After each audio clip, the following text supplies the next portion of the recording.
Hello everyone, this is part 43 of What If Naruto was in Anbu at 6, and I hope you guys enjoy this video and to like, to subscribe, to share, and check out the playlist, to see more comment down below.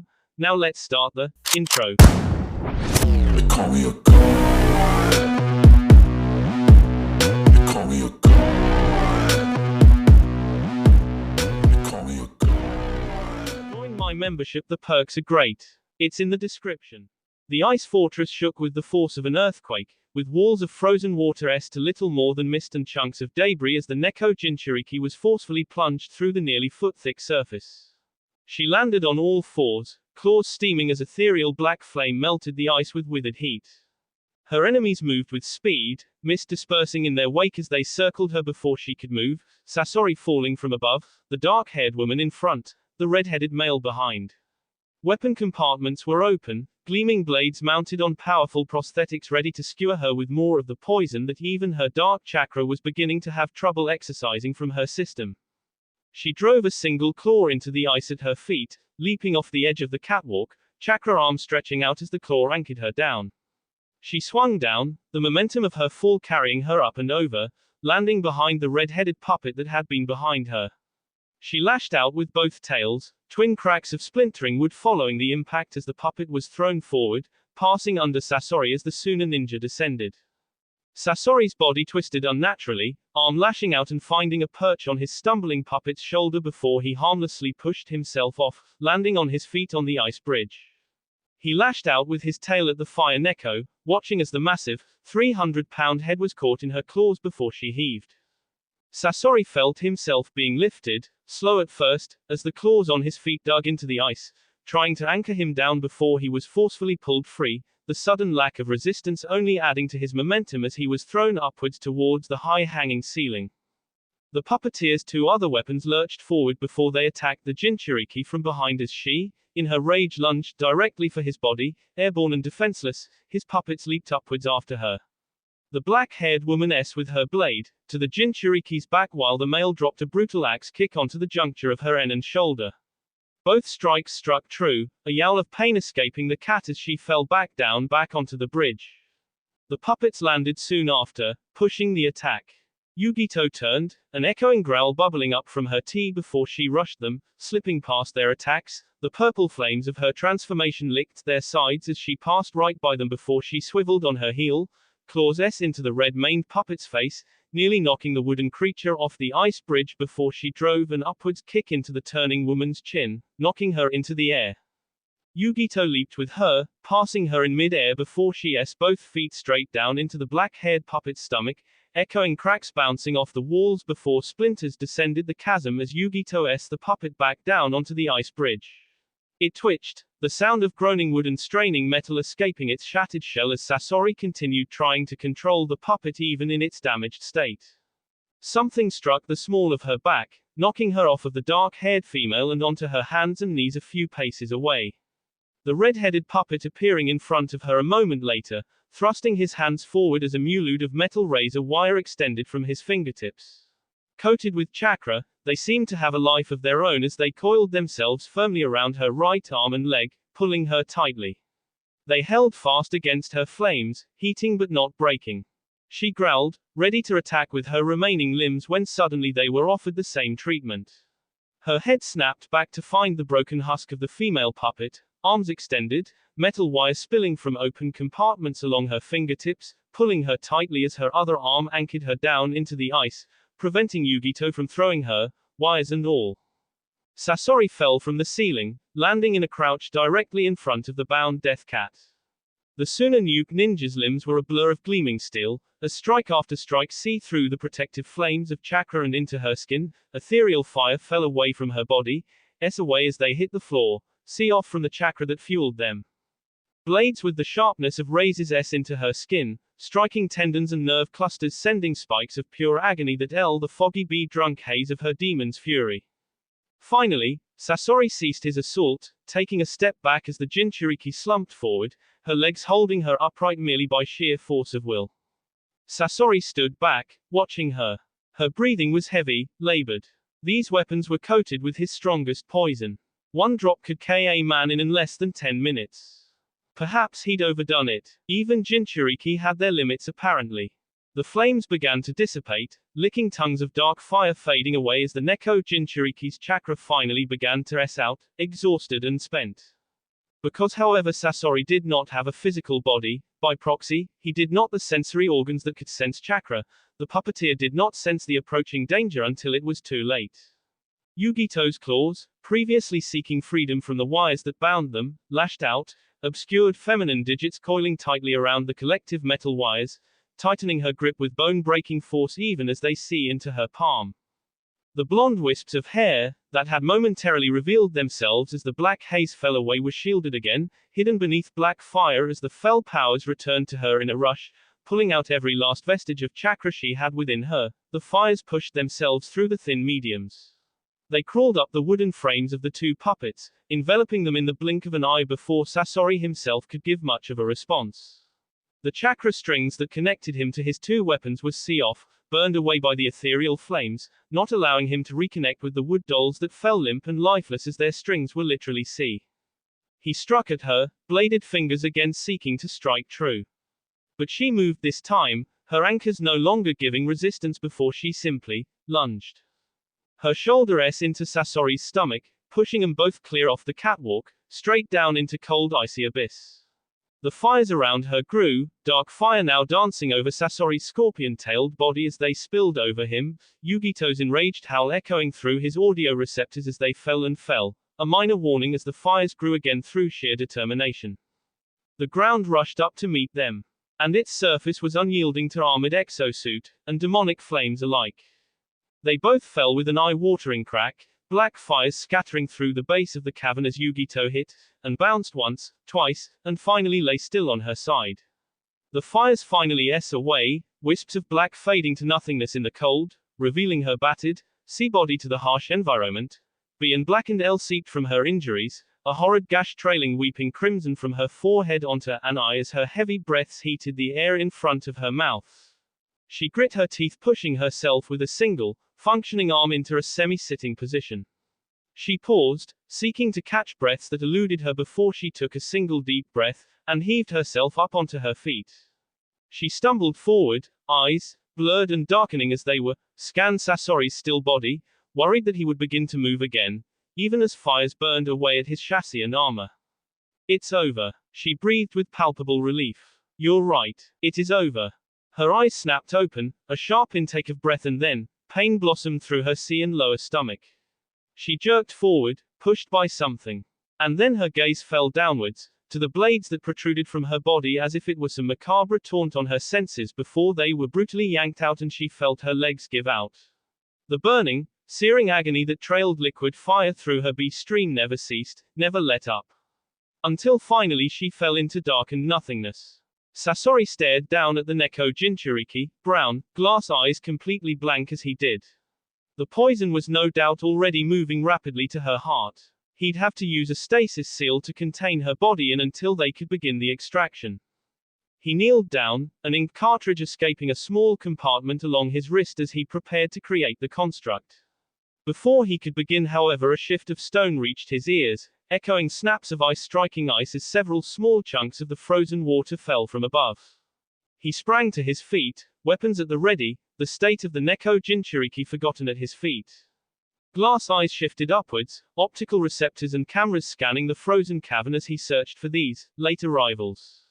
Heat washed over his face, prickling his skin and stinging his eyes as he leaped back, away from the expanding heat and rush of air, landing on the ceiling and using its solid surface as a brace, allowing the shock wave to wash over him. There was a rustle of cloth, a shift in the air that brought Itachi's eyes to his right, finding the girl at his side, weapon dancing with electricity as its tip sought his heart. Fast. His hand lashed out, coated with chakra he batted her attack aside before he avoided the follow-up to his head, from the whiplash of the other end. Off the chakra to his legs he avoided a swing to his knees as he fell to the dais below. His eyes remained on her, finding the familiar red gaze of the Kyubi no Yoko lingering within her irises. But she is not him. Weaker, uncertain, pathetic. His body shifted as it fell, twisting quickly before he landed in a crouch, absorbing the impact with practiced ease, distributing the force throughout his entire legs rather than the joints. He knew she would land behind him, and in another moment she did not disappoint. A blade of wind coalesced around his hand. Invisible if not for the thin distortion where his palm and fingertips met the air around it. He turned, the world slowing to a crawl with his Sharingan's perceptions. Optical synapses firing at nearly 4 times the speed of a normal human. Super-developed nerve clusters taking in every detail of the woman as he turned, the haze of chakra, the droplets of sweat that trailed down her cheek, the direction of her eyes as she registered his actions, the coiling of muscles beneath the white silk of her clothing, the shift of her weight, almost even the physical shift to her center of gravity. Nothing was hidden from his eyes. He timed his strike carefully, watching as the danger registered in her mind too late to dodge properly. She tried anyway. B showered his face and arm where a long, deep S deeply into her stomach, the crimson liquid was warm against his pale skin, her expression of pain clear to his eyes as he took in every detail, every line, wrinkle and crevice brought on by her pained hiss as the wound completely opened, revealing its trail from the center of her stomach to the side where it had left her body, only to meet the back of her forearm as well before she pulled away. She backed to the edge of the dais, skin healing beneath the bee-ridden stains of her clothes as her hand found the shuriken in her pouch. She launched 3 with a flick of her wrist, timing their release so that each angle was unique, and so each of the bladed stars would curve in the air. And though it would have been unnoticed by any other ninja, it was not unnoticed to Itachi that thin strands of chakra were manipulating their trajectory as well. If he tried to dodge in the most predicted patterns, then she would merely correct the trajectory at the last minute and catch him by surprise. Clever, but not enough. The tomo of the Sharingan spun within his iris, genjutsu settling over her mind like a fog, making it seem as if he did move in those directions, and she moved the shuriken's trajectories perfectly, and it was as she failed to strike did she realize that she was in a genjutsu. She moved her hands to the proper position for a dispel technique, and Itachi took the opening. Launching a kunai of his own, the weapon S through the side of her T, leaving a wide gash that sprayed B. He missed the artery, but that injury was the one that would not be so easy to heal and should, hopefully, prove hampering. To the Uchiha's mild surprise, however, the girl's body soon dispelled with a crackle of electricity. A Raibunshin, then where? The chakra build-up was rapid, and the heat that followed warned him of the attack long before it ever hit him. He turned, looking up to the ceiling where he found a bright, red fireball falling towards him like a meteor. The Sharingan in his eye shifted into that of the Mangekyo, and his already sharpened sense of sight magnified even further. There, he lunged through the flames, body tightening into a ball as the temperature rose till it was an inferno, and he held his breath, lest he breathe the fire down into his lungs. With the speed at which he and the fireball moved, the air he brought was sucked into the vacuum, momentarily shielding him enough to break through, singed, but unscathed. The Kase no Yaiba flared to life in his hand, see the edges of the cloak that brushed against it as he uncoiled himself and set his eyes onto the surprised Jinchuriki again. She leapt away as he drove his hand down onto her, the invisible wind blade digging deeply into the ice. Foolish. She never reached the dais floor, airborne and vulnerable. A kunai soon found its way into the side of her ribs. A gasp was released from her T shortly before a kick S into the juncture of her N and shoulder, shattering her collarbone and S her down onto the unyielding wooden surface. Itachi continued to stand on the ceiling, watching as the young girl pushed herself up to her feet, animal-like growls vibrating out from the back of her T as the red haze grew around her, now beginning to coalesce into a recognizable form. Finally the chakra exploded in a fiery red haze, the gusts of wind, powerful enough to push him back across the wet floor as he raised an arm to shield his eyes from the billowing dust. Lowering his arm slowly he found her there, standing amidst the charred shingles of wood as a single bubbling tail S against the floor and clawed hands dug deeply between the boards as she was hunched on all fours. The sound of his own heart was the only sound Gaara was really aware of. Caught in a daze, half asleep, half awake, with only fleeting moments of true thought, the repeated beating was the only thing that really held the heavy veil that had fallen on his senses. At least that was true until every nerve in his entire body surged to life in a burning agony. He gasped, body lurching forward into a sitting position before falling onto his back again, coughing as he breathed in frighteningly cold air. Reflexively he rolled onto his side, wet saliva falling from his lips as he continued to cough, bile rising in his tea as his arms and legs flailed wildly. Somewhere, amidst the pain and disorientation he heard a woman's voice, concerned, or fearful. He wasn't sure. Damn. I don't think I did the release seal right. Why does sealing have to be so complicated? No time. Another voice responded. We need to leave. As the red-headed cage's thoughts began to become more and more clear, he felt himself being lifted, one arm pulled over someone else. They hauled him to an upright position. His shoulder ached as he was pulled, and then dragged across the icy floor. He tried to get his footing to relieve the pain. But it was in vain. Go on ahead. The voice was next to him. Was this who was lifting him? Make sure there are no surprises down the hall. We'll go back the way we came. Right. Dizzy and lethargic Gaara could only groan in response. Kisum laughed heartily, a full-blown guffaw of amusement as Samahida brutishly batted away Kankuro's massive wooden steel fist, knocking the puppeteer off balance while his leg lashed out behind him against Kakashi's jaw, sending the copy ninja reeling as he fell onto his back. The massive blue-skinned man smiled, spinning Samahida in one hand in an unbelievable display of skill and raw, brutish strength. Come on. The legendary copy nin and the puppet prince of Suna. You two should be putting me on the ropes a lot more than this. Feel like I'm fighting snot-nosed punks out of the academy here. The blue giant was baiting him, Kakashi recognized as he stood up, rubbing his bruising jaw, Tomo spinning slowly in one eye. The monster of Kiri may seem like little more than a brute at first glance, and it was something he played on. Made himself seem like all muscle and no brains. But Kakashi could see the cogs in the new ninja's mind turning. He wasn't charging in like a berserker, though frequently he had them on the ropes, he always backed away sooner rather than later. Even though pushing the attack would have meant he could have easily won the fight, it also increased risk to his own person. He was making sure neither he nor Kankuro had any secret weapons. No tricks they could pull out in a critical moment if he just charged in without stopping. And even if they didn't have any tricks, the nuke ninja had the advantage that this tactic made his opponents more and more desperate as they tired out. Kakashi had heard rumors and read the profiles on the bingo books. Kisum had an unbelievable amount of chakra according to most of the records. Some say that his reserves were completely off the charts, comparable to Jinchuriki. So he had the means to wait him out until they both ran themselves ragged. They had to think of something. Do something that would make Kisum desperate to attack them in a frenzy. But what? Outlasting him wasn't an option. Outright beating him certainly wasn't an option.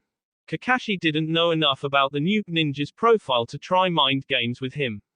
And even trying to use his signature copying abilities to mess with his head wouldn't work. Not only because Kakashi didn't have the raw chakra necessary to replicate even half the techniques Kisum had displayed so far on a good day, but because Kisum had worked for years with an even better mind game specialist than him. Uchiha Itachi. Anything he could come up would pale in comparison, he was sure. The blue-skinned humanoid chuckled darkly as he watched the two of them on either side of himself. Fanged teeth gleaming in their pale surroundings. Come on, he taunted, holding his blade diagonally in front of himself, a balanced stance that favored defense. He was still toying with them. Thought you two were legends. Copycat Kakashi and puppet master Kankuro of the Pale Sands. He mocked. Feel like I'm fighting a bunch of snot-nosed punks out of the academy here. Both Kakashi and Kankuro knew better than to let the man bait them into doing anything foolish. They circled slowly, searching for any sign of weakness or opening in his stance, but the fact was that neither of them had ever worked together before. As such, their teamwork could barely even be called such, and they needed to pay attention to both Kisum and each other simultaneously, to avoid accidentally harming one another, which would most likely mean that both would be equally mere minutes later by their opponents' hands. Kisum's harsh, gravely voice brought the copy nin out of his musings. So, who's it gonna be? Who's gonna step into the ring this time, eh?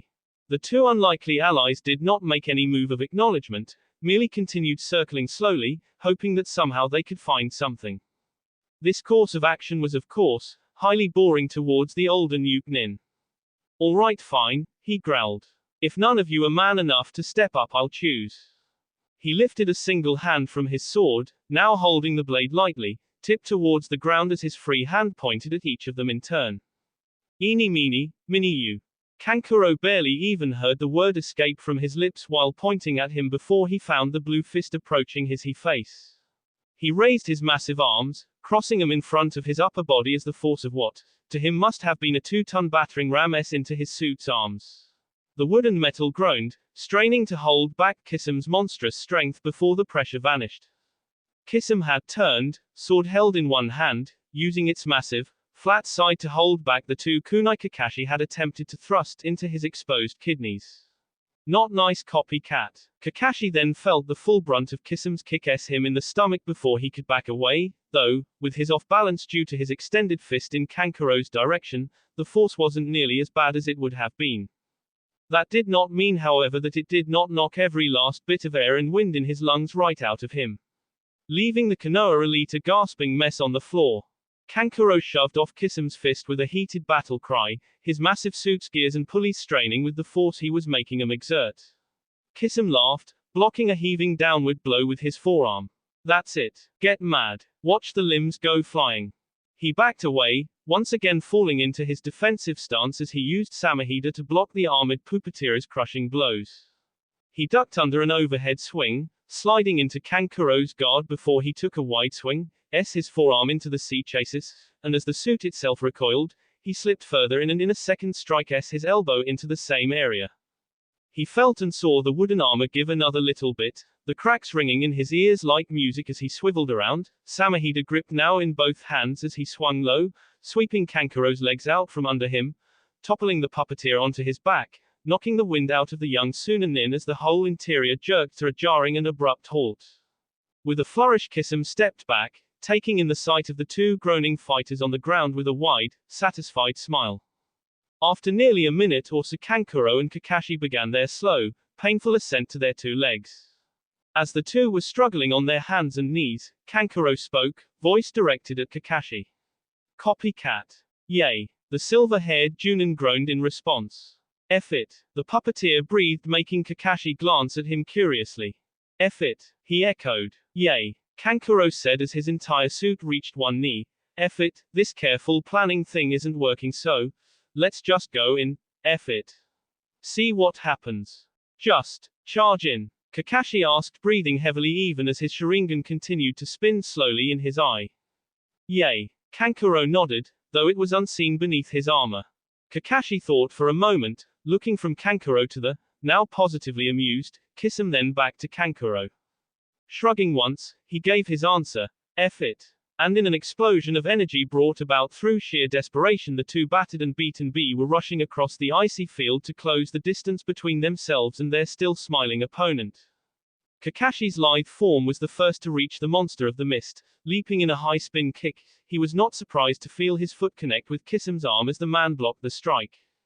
Leaping off of him, Kakashi backfilled once before his feet came in contact with the ground. Rushing forward, he barely took notice of Kankuro's massive fist once again into the flat side of Samehida as he slipped behind the man. Kisam apparently noticed his maneuver because he suddenly lurched sideways, guiding Kankuro's massive fist into Kakashi. The copy nin leapt up onto Kankuro's knuckle in a single step, swiveling in another spin kick that caught the somewhat startled Kisam in the jaw. Though now from a split lip, Kakashi could see that Kisam's smile had never been wider. As he landed in a roll, Kankuro spun around, in an awkward sweep kick, which was again blocked by Samehida. Wildly, chakra flowed into Kakashi's arm, crackling with bright white electricity as he ran up Kankuro's bulk, leaping off of the top of his armor like a springboard. Reikiri extended into a desperate dive to strike the Kiri-nin. For a moment, he saw Kisam's eyes widen with surprise, and he felt his own heart leap into his sea with relief at the sight, thinking that perhaps they'd taken him down with this half-ed, not even plan, thing that they'd done. Unfortunately, or perhaps fortunately for Kisam, the nuke nin released his blade and jumped quickly to the side, snarling as his right side was burned harshly by the proximity of the Chidori, the muscles in the area of contact jumping at the touch as the pain burned across his ribs. Slipping between Kisam and Samehida, Kakashi landed with a forward roll. Swiveling back around, he saw Kisam block another of Kankuro's fists with his bare arms before lunging for Samehida. Only for a familiar and massive hammer to bat the weapon clear across the white expanse of their icy terrain, out of the shark man's reach. Then, that hammer's head turned right back around and swung to Kisam's head. The massive ninja fell onto his back, letting the swing pass him by harmlessly. He watched as the hammer once again rose high into the air, intending to come down on him, along with Kankuro's massive fist. Digging his clawed fingertips into the ice he lay on, he gave a single push onto its surface, sending himself into a slide across its surface until he came to a stop nearly 10 feet away, Kankuro's fist and Yoshihiro's hammer crushing the area he had been previously laying on. He got to his feet, B smile firmly in place as he wiped the B from the corner of his mouth with uproarious laughter. Now you're making this interesting. Glass eyes scanned the hollowed cavern, eyelids that mimicked F blinked slowly, looking for what had caused the disturbance. High above, two Suna Anbu huddled within the mouth of one of the honeycombing tunnels, hidden by Genjutsu. One looked down upon the very recognizable figure of Akasuna no Sasori while the other continued to softly rouse their still disoriented cage. Though he seemed to be slowly coming to more and more awareness of his surroundings, it wasn't quick enough in the lookout's mind. Marching quickly over towards his recently revived leader, he lifted him a bit off the wall with one hand, then punched the redhead soundly across the face, thanking the gods that his gloves muffled the sound enough so as not to carry an echo. What are you doing? His partner said, using the standard Anbu sign language, though through body language alone he could sense her panic. Gaara shook his head, the cobwebs slowly clearing from his addled mind as he blinked. Apparently the punch had actually worked. His eyes looked straight at the two, finding Suna's symbol etched onto their masks. The Anbu nearest to him wasted no time in informing him of his necessity for silence. No speaking. Enemy near. Nodding once to indicate his understanding. Numbers. Unknown. Akasuna no Sasori. He uses many puppets. Not sure how many he used to beat Yugito-san. At that Gaara seemed to jump. Yugito-san is S. Unknown. She's laying at the bottom of the next room. Gaara nodded, breathing in relief after a brief moment. Don't worry. She isn't S. He thought. They needed me alive. They need her alive. There's still time. Just then several black-robed figures pounced along the surface of the bridge walkway. The two Anbu moved to grasp their weapons when suddenly Gaara moved faster than he should have been able to, grasping their wrists with a surprisingly firm grip, halting them in place. The two Anbu looked startled until they saw that the figures made no move to strike, despite the fact that one was staring straight at them. Then, they simply left, vanishing as they and several others continued to climb up the walls. It's a scare tactic, Gaara said, using the designated sign language. Remember, Akasuna no Sasori is a puppeteer. He can move his puppet's limbs, but they do not have senses of sight or sound. He can only see through his own eyes, not theirs. The two Anbu nodded slowly, realizing that, in their surprise, they would have drawn their weapons or used a jutsu, giving away the position. He was doing this to flush them out. He knows we're here, just doesn't know where, the female Anbu stated. And he fears walking into an ambush by pursuing us himself. The male continued. Then that must be his real body. The female deduced. Real body? Gaara questioned, nursing the side of his head, wincing. Yugito-san seemed to have burned him before. But, obviously he's not S, and he seemed different then, like an armored suit not unlike Kankuro-sama's, but this time he just looks like an unarmored human. This must be his real body. Gaara mulled this information in his mind, turning it over in his thoughts before he nodded, the familiar glint of determination once again in his eyes. Give me one of your kunai pouches. The two glanced at each other. Sir, please. You're in no condition to fight Sasori. You do not even have your sand. We do not even know if we did the release seal properly. For all we know, you could relapse into the condition we found you in. He appreciated their concern, but the fact of the matter was that he did still have a small amount of sand at his disposal, the bits and pieces that still clung to his unwashed clothing, his hair and skin. It wasn't much. If he put it all together, it's probably be about the size of a human head. It would be enough for what he had planned. He was not entirely helpless without his sand. We do not have time to argue. Gaara gestured. Give me a kunai pouch now. The two Anbu hesitated further. But after that moment, the one closest to him reached down to his thigh, and silently unlatched his pouch. Handing it to Gaara, the Kazekage strapped it to his arm before he formed his next orders. When you see your opening, I want you both to go in, and get Yugito out of here. So you're our mission. Not. I'm changing your mission. Gaara resisted the urge to growl. They did not have time for these two to be second-guessing him. Before anything else could be said, Gaara stood, holding himself upright with the wall's help as he marched over to the edge of the tunnel opening. calling what comparably little sand he still had with him to life. Gaara could feel his chakra was sluggish, and slow to respond. But that was all right. He wouldn't need much chakra for this fight, he couldn't use much chakra for this fight. Marching to the edge, he looked down at Sasori, who stood just beside the still Yugito, 4 black puppets surrounding him on all angles, forming a protective diamond around him. Gaara took a breath, closing his eyes before he focused on the grains of sand that he was now scattering across the chamber. Below, Sasori watched as a mist began to blanket the whole chamber, glass eyes fogging with the dewy moisture. That will be all for this video. Be sure to like, subscribe, share, and comment down below for more videos. Goodbye.